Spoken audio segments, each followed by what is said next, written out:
Hello class, my name is Denise Henderson. Today is March 16th, 2022. First we will be discussing the epithelial tissues of different tissues. The simple squamous, we have the simple cubital, and then we also have the simple columnar. These are the different types of epithelial tissues. Epithelial tissues, their locations is all through our body.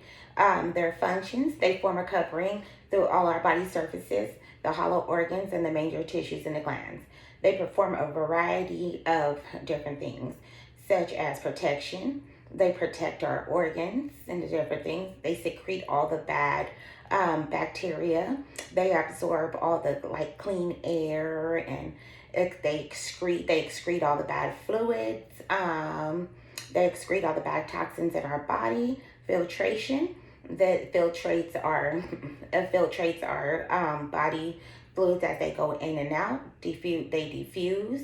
They go from different concentrations of high and low, and they also have our sensory receptors. So that's the epithelial tissue for you. Next, we have our muscle tissue. Let me find the drawing. Our muscle tissues look something like this. We have three different types of tissues: the skeletal, the smooth, and the cardiac. So the skeletal looks something like this. This is the skeletal tissue. The skeletal muscle. This would be smooth, and then this would be the cardiac.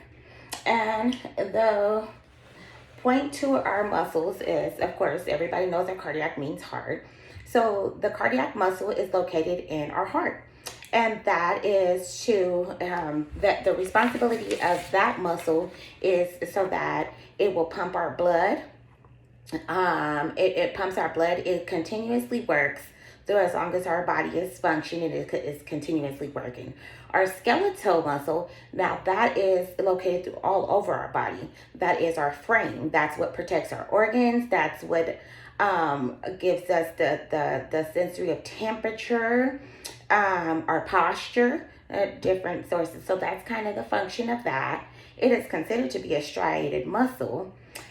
Our cardiac muscle is actually considered to be as involuntary. Then we also have the next muscle, which is the smooth muscle. It lines the bodies. It lines the body through the cavities to move the fluids around through our body. It's an involuntary muscle. It's for our GI tract, our eyes, our blood vessels. It controls the blood pressure, our pupils. It makes the movement of our hair, erects our hair. So it's an involuntary muscle. So that's it for the muscle tissues. And then we have our next tissues, which is our nervous tissue.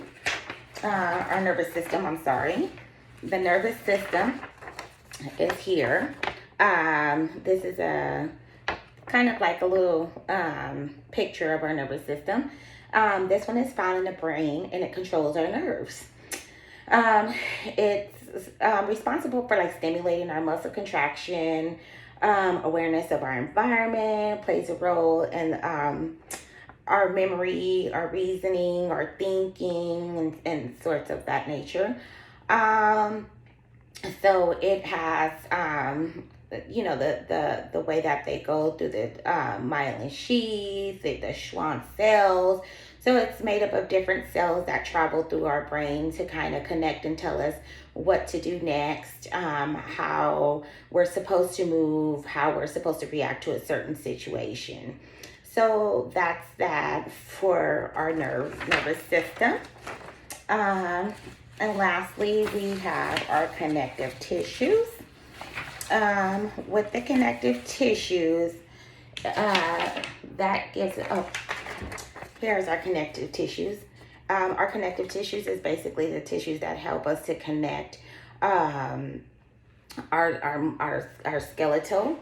It kind of gives us movement. It kind of gives us some kind of help with movement. It stores our fat. it helps to, again, protect our organs. It's made out of different fibers, collagen, and stuff of that sort. Um, so that's the connective tissue. It is important for the clinical point of view to know your structures because, of course, we have to know where everything is located and how our body functions so that we're able to provide proper help if it's doctors or nurses or, or for us just as to know our bodies and know how our bodies function. So in case if something goes wrong, we know exactly where the location is, or more or less where the location is, so that we're able to better assist the doctors in telling them, for example, what location that something is going on, whether it's pain, whether it's a broken bone, or any of that. So that's pretty much it. Thank you for listening and have a beautiful, blessed day.